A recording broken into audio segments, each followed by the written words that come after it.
ನಮಸ್ಕಾರ. ಪಂಚತಂತ್ರ ಟು ಪಂಚತಂತ್ರಾಂಶದಲ್ಲಿ ನಾವು 22-23ನೇ ಸಾಲಿನಲ್ಲಿ ಇಯರ್ ಎಂಡ್ ಪ್ರೊಸೆಸ್ ಮಾಡಬೇಕಂತಂದರೆ ಪಿ ಡಿ ಒ ಲಾಗಿನ್ನಲ್ಲಿ ಫೈನಾನ್ಸ್ ಆ್ಯಂಡ್ ಅಕೌಂಟಿಂಗ್ ಮಾಡೆಲ್ ಈ ಆಪ್ಷನ್ಸಲ್ಲೇ ನಾವು ನಮ್ಮದು ಅಕೌಂಟಿಂಗ್ ಮಾಡೆಲ್ ವರ್ಕ್ ಆಗುತ್ತೆ. ನೋಡ್ಬೋದು ಫೈನಾನ್ಸ್ ಆ್ಯಂಡ್ ಅಕೌಂಟಿಂಗ್ ಮಾಡೆಲ್, ಇದರಲ್ಲಿ ಎಲ್ಲ ಆಪ್ಷನ್ಸ್ ಇದರಲ್ಲಿ ಕೆಳಗೆ ಕೊಟ್ಟಿದ್ದಾರೆ, ಅದನ್ನು ಓದ್ಕೋಬೋದು ಏನೇನು ವರ್ಕ್ ಆಗುತ್ತೆ ಅಂತ ಹೇಳ್ಬಿಟ್ಟು. ಅದನ್ನು ಕ್ಲಿಕ್ ಮಾಡಿದ ಮೇಲೆ ಈ ಒಂದು ಅಕೌಂಟಿಂಗ್ ಮಾಡಲಲ್ಲಿ ಮತ್ತು ಸಬ್ ಕ್ಯಾಟಗರಿ ಬರುತ್ತೆ. Accounting transaction, butcher entry, accounting report, monitoring report, year book history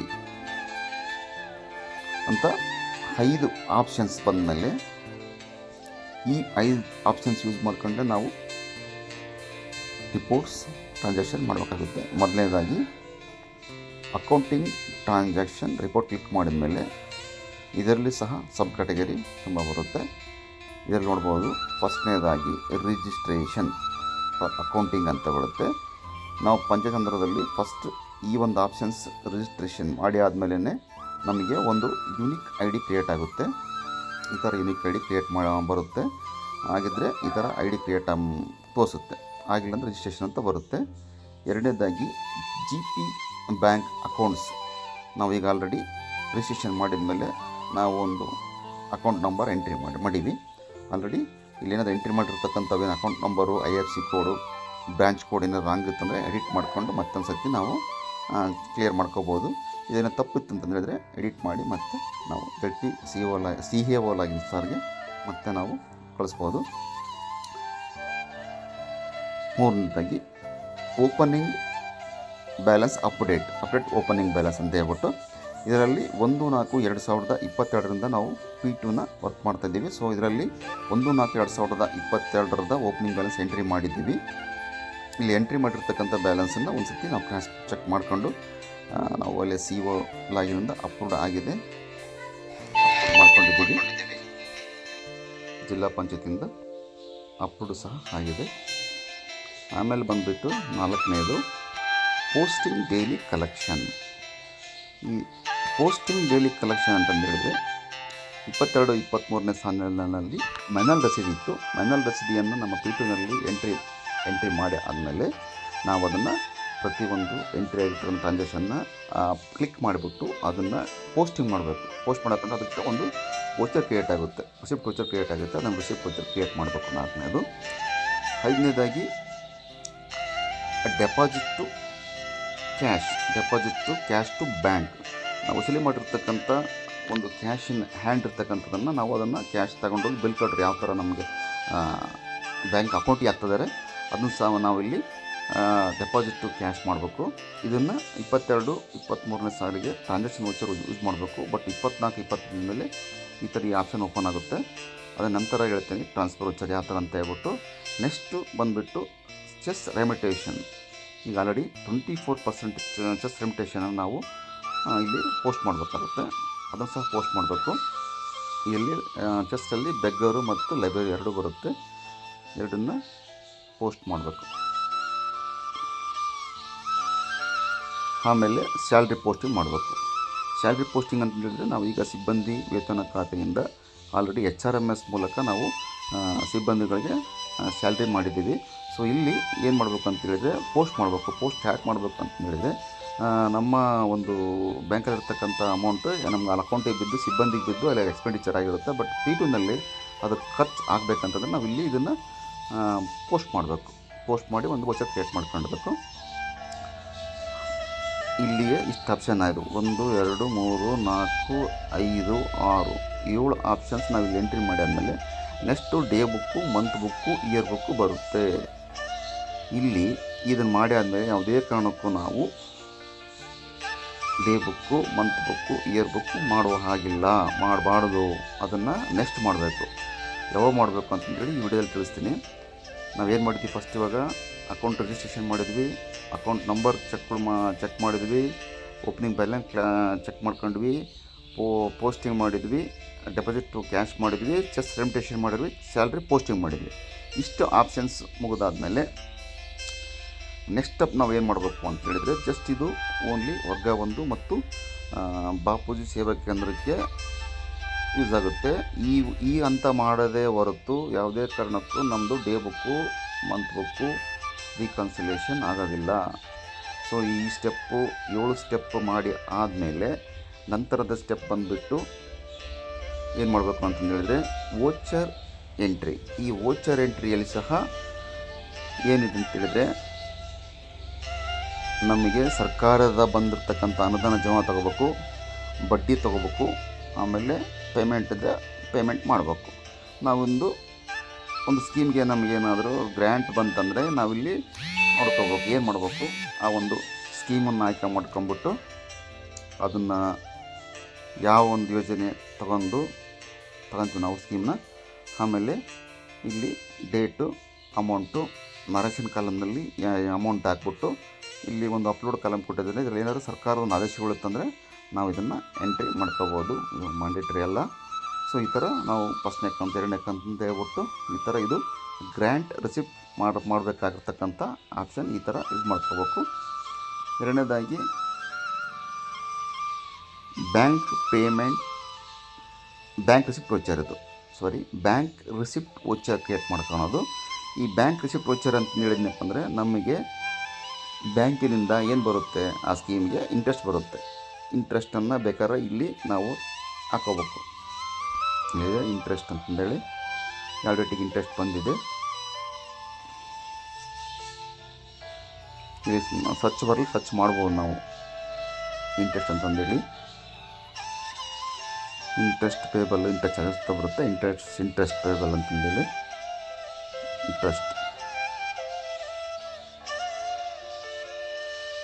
interest ತೊಗೊಳತಕ್ಕಂಥದ್ದು. Next ಬಂದುಬಿಟ್ಟು ಬ್ಯಾಂಕ್ ಪೇಮೆಂಟ್ ವೋಚರ್ ಎಂಟ್ರಿ. ಈ ಬ್ಯಾಂಕ್ ಪೇಮೆಂಟ್ ವೋಚರ್ ಎಂಟ್ರಿಯಲ್ಲಿ ನಾವು ಆ ಒಂದು ಸ್ಕೀಮಿನಿಂದ ಚೆಕ್ಕನ್ನು ಟ್ರಾನ್ಸಾಕ್ಷನ್ನು ಮಾಡಿತ್ತಂದರೆ ಇದರಲ್ಲಿ ಡೇಟ್ ಎಂಟ್ರಿ ಮಾಡಿ, ಯಾವ ಸ್ಕೀಮು ಅಂತಂದೇಳಿ, ಯಾವ ಉದ್ದೇಶಕ್ಕೆ,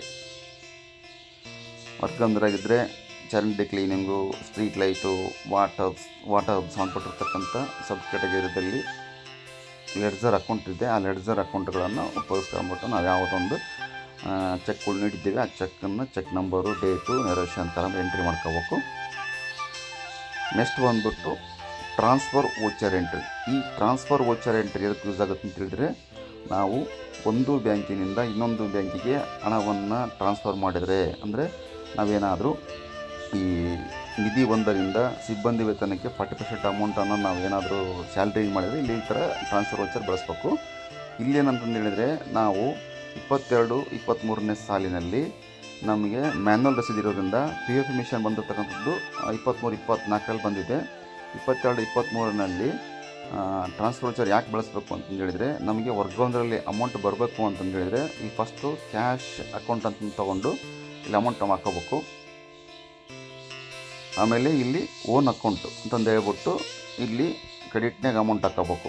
ಅಂದರೆ ಕ್ಯಾಶ್ ಬಿಲ್ ಕಲೆಕ್ಟರ್ ವಸೂಲಿ ಮಾಡಿರ್ತಕ್ಕಂಥ ರಸೀದಿ ಅಮೌಂಟನ್ನು ಅವನ ಹತ್ರ ಕ್ಯಾಶ್ ಇರುತ್ತೆ, ಅದನ್ನು ರಸೀದಿ ನಂಬರ್ 102ರಿಂದ ಅಥವಾ 103ರಿಂದ 145ರವರೆಗೂ 25,000 ರೂಪಾಯಿ ಅಮೌಂಟನ್ನು ನಾವು ಬ್ಯಾಂಕಿಗೆ ಜಮಾ ಮಾಡಲಾಗಿದೆ ಅಂತ ಕೊಟ್ಟರೆ, ನಮಗೆ ವರ್ಗ 1ರಲ್ಲಿ ಅಮೌಂಟ್ ಬ್ಯಾಲೆನ್ಸ್ ತೋರಿಸ್ಬಿಟ್ಟು ನಾವು ವೋಚರ್ ಕ್ರಿಯೇಟ್ ಮಾಡೋಕ್ಕೆ ಅಥವಾ ಪೇಮೆಂಟ್ ವೋಚರ್ ಮಾಡಬೇಕಾದಾಗ ಅಲ್ಲಿ ಅಮೌಂಟ್ ಬರುತ್ತೆ.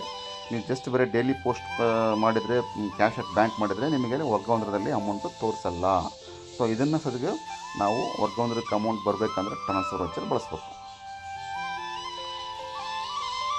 ನೆಕ್ಸ್ಟ್ ಬಂದುಬಿಟ್ಟು ರೀಕನ್ಸಿಲೇಷನ್. ಈ ರೀಕನ್ಸಿಲೇಷನ್ ನೆಕ್ಸ್ಟ್ ಹೇಳ್ತೀನಿ, ಇದನ್ನು ಸ್ಕಿಪ್ ಮಾಡಬೇಕು. ಆಮೇಲೆ ಸರ್ಚ್ ವೋಚರ್ ಎಂಟ್ರಿ ಇದೆ, ಅದನ್ನು ನೆಕ್ಸ್ಟ್ ಹೇಳ್ತೀನಿ. ಇವಾಗ ನಾವೇನು ಮಾಡಬೇಕು ಅಂತಂದು ಹೇಳಿದ್ರೆ, ಈಗ ಒಂದು ಸ್ಕೀಮಿಂದ ನಾವೆಲ್ಲ ಎಂಟ್ರಿ ಮಾಡ್ಕೊಂಬಿಟ್ಟಿವಿ, ಎಲ್ಲ ಓಕೆ ಆಯಿತು, ಎಲ್ಲ ಕ್ಲಿಯರ್ ಆಯಿತು, ಫೈನಲಾಗಿ ನಮ್ಮದು ಕ್ಲೋಸಿಂಗ್ ಬ್ಯಾಲೆನ್ಸ್ ಟ್ಯಾಲಿ ಆಯಿತು ಅಂತ ಅಂದಾಗ, ಆವಾಗ ನಾವು ನೆಕ್ಸ್ಟ್ ಒಂದು ರಿಪೋರ್ಟ್ ಮಾಡ್ಬೇಕು. ಅದನ್ನು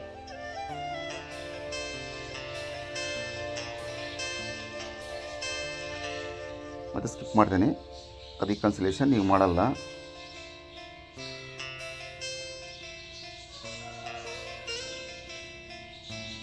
ನೆಕ್ಸ್ಟ್ ನಾವು ಅಕೌಂಟಿಂಗ್ ರಿಪೋರ್ಟಲ್ಲಿ ಹೋಗ್ಬಿಟ್ಟು ಡೀಟೇಲ್ ಕ್ಯಾಶ್ ಬುಕ್ ರಿಪೋರ್ಟ್ ಮಾಡೋದು. ಫಸ್ಟ್ ನಾವೇನು ಮಾಡಿದ್ವಿ, ಒಂದು ಸ್ಕೀಮಿಗೆ ಯಾವುದೋ ಒಂದು ಸ್ಕೀಮಿಗೆ ವೋಚರ್ ಕ್ರಿಯೇಟ್ ಮಾಡಿದ್ವಿ, ಗ್ರ್ಯಾಂಟ್ ತೊಗೊಂಡ್ವಿ, ಪೇಮೆಂಟ್ ವೋಚರ್ ಮಾಡಿದ್ವಿ, ಇಂಟ್ರೆಸ್ಟ್ ತೊಗೊಂಡಿದ್ವಿ, ಎಲ್ಲ ಮಾಡಿ ಆದಮೇಲೆ ನಾವು ರಿಪೋರ್ಟ್ ಚೆಕ್ ಮಾಡಬೇಕು. ಏನು ಮಾಡಬೇಕು, ಇಲ್ಲಿ ನೋಡ್ಬೇಕು. ಇದನ್ನು ನಾವು ಪ್ರಿಂಟ್ ತಗೊಂಡ್ಬಿಟ್ಟು ನಾವು ಇದನ್ನು credit, debit, opening balance, closing balance ನಮ್ಮದೆಲ್ಲ ಕರೆಕ್ಟಾಗಿದೆಯಾ, ಟ್ಯಾಲಿ ಆಗಿದೆಯಾ ಅಂತೇಳಿ ಒಂದು ಪ್ರಿಂಟ್ ತಗೊಂಡು ಇದನ್ನೆಲ್ಲದನ್ನು ಟ್ಯಾಲಿ ಆಗಿ ಕರೆಕ್ಟಾಗಿ ಏನು ನಮ್ಮದು ಕ್ಯಾಶ್ ಬುಕ್ ಯಾವ ಥರ ಇದೆ ಅದೇ ಥರನೂ ತೋರಿಸುತ್ತೆ.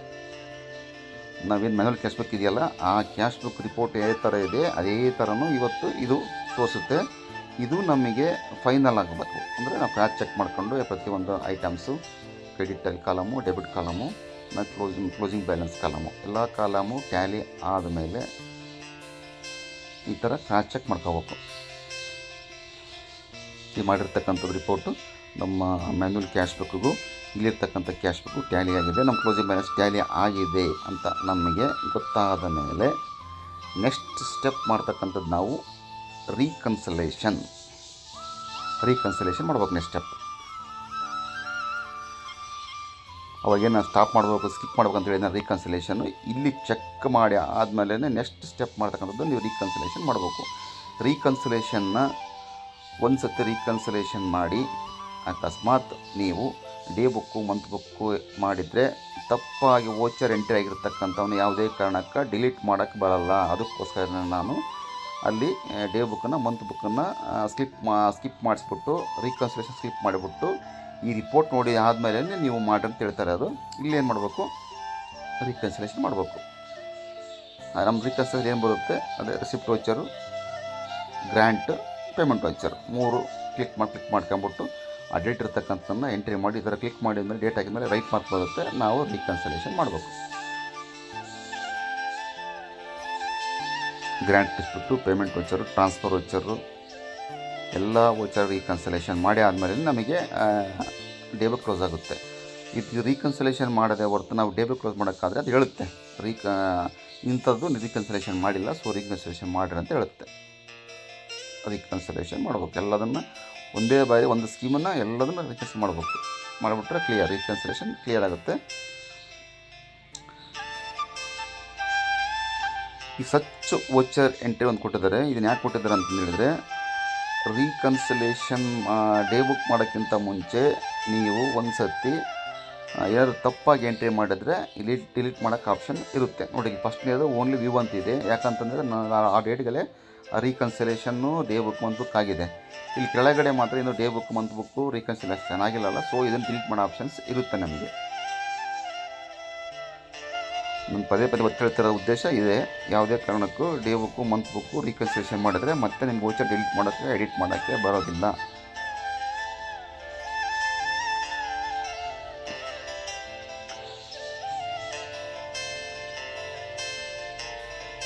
ಈ ಥರ ಸಚ್ ವೋಚರ್ ನೋಡ್ಕೊಂಬಿಟ್ಟು ಯಾವುದು ಸರಿ ಎಲ್ಲ ಕರೆಕ್ಟ್ ಇದೆ ಅಂತಂದರೆ ಕ್ಲಿಯರ್ ಮಾಡ್ಕೊಂಡು ನೆಕ್ಸ್ಟ್ ನೀವು ಮಾಡ್ತಕ್ಕಂಥದ್ದು ರೀಕನ್ಸಿಲೇಷನ್ ಮಾಡಿದ್ವಿ. ವೋಚರ್ ಎಂಟ್ರಿ ಅದನ್ನು ಎರಡು ನೋಡ್ಕೊಂಡು ಕ್ಲಿಯರ್ ಆದಮೇಲೆ ಇದು ಕ್ಲಿಯರ್ ಆಯಿತು, ಎಲ್ಲ ಓಕೆ ಇದೆ, ರೀಕನ್ಸಿಲೇಷನ್ನು ಟ್ಯಾಲಿ ಆಯಿತು, ನಮ್ಮದೆಲ್ಲ ಟ್ಯಾಲಿ ಆದಮೇಲೆ ನೆಕ್ಸ್ಟ್ ನೀವು ಮಾಡ್ತಕ್ಕಂಥದ್ದು ಮತ್ತು ಅಕೌಂಟಿಂಗ್ ಟ್ರಾನ್ಸಾಕ್ಷನ್ ಹೋಗ್ಬಿಟ್ಟು ಡೇ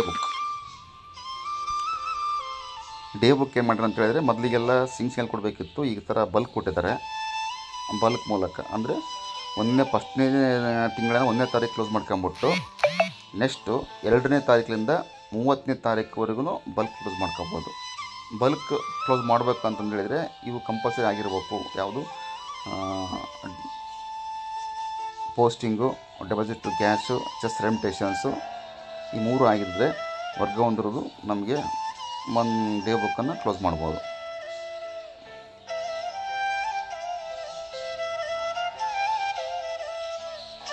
ಸ್ಲೋ ಇದೆ.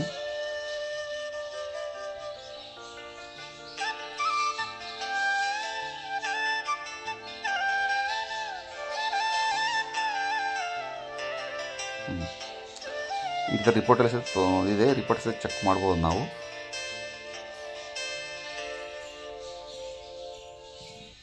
ಈ ರೀತಿ ನಾವು next day book month book close ಮಾಡ್ಕೊಂಡು ಇಯರ್ ಬುಕ್ಕು ಕ್ಲೋಸ್ ಮಾಡ್ಕೊಂಡು ಈ ರೀತಿ ನಾವು ಇಯರ್ ಎಂಡನ್ನು ಬಿಲ್ಟನ್ನಲ್ಲಿ ಫಸ್ಟ್ ಮಾಡ್ಕೋಬೇಕಾಗುತ್ತೆ. ನಾವು ಎಲ್ಲಿವರೆಗೂ ಅಂತ ಹೇಳಿದರೆ ನಾವು ಏನೇ ವೋಚರು ಡಿಲೀಟ್ ಮಾಡೋದು ಎಲ್ಲಿವರೆಗೂ ಇರುತ್ತೆ ಅಂದರೆ ರೀಕನ್ಸಿಲೇಷನ್ ಮಾಡಿ day book month book close ಮಾಡದೇ ಇರೋವರೆಗೂ ಬರುತ್ತೆ. ಅಪ್ಪಿತಪ್ಪಿ ನಾವು ಕ್ಲೋಸಿಂಗ್ ಬ್ಯಾಲೆನ್ಸ್ ಚೆಕ್ ಮಾಡಿದೇ ಯಾವುದನ್ನು ಟ್ಯಾಲಿ ಮಾಡ್ಕೊಳ್ಳೋದಲ್ಲೇ ಡೈರೆಕ್ಟಾಗಿ month book day book close ಮಾಡ್ಕೊಂಬಿಟ್ಟು ಮತ್ತು ನಾವು ವೋಚರ್ ಡಿಲೀಟ್ ಮಾಡೋಕ್ಕೆ ಆಪ್ಷನ್ಸ್ ಬರೋದಿಲ್ಲ. ಸೊ ಹಂಗಾಗ್ಬಿಟ್ಟು ಪ್ರತಿಯೊಂದು ಕ್ರಾಸ್ ಚೆಕ್ ಮಾಡಿ ಆದಮೇಲೆ ನೆಕ್ಸ್ಟ್ ನೀವು day book month book close ಮಾಡ್ಕೊಂಡು ಈ ಎರಡು ಪ್ರೊಸೆಸನ್ನು ಮಾಡ್ಕೋಬೋದು.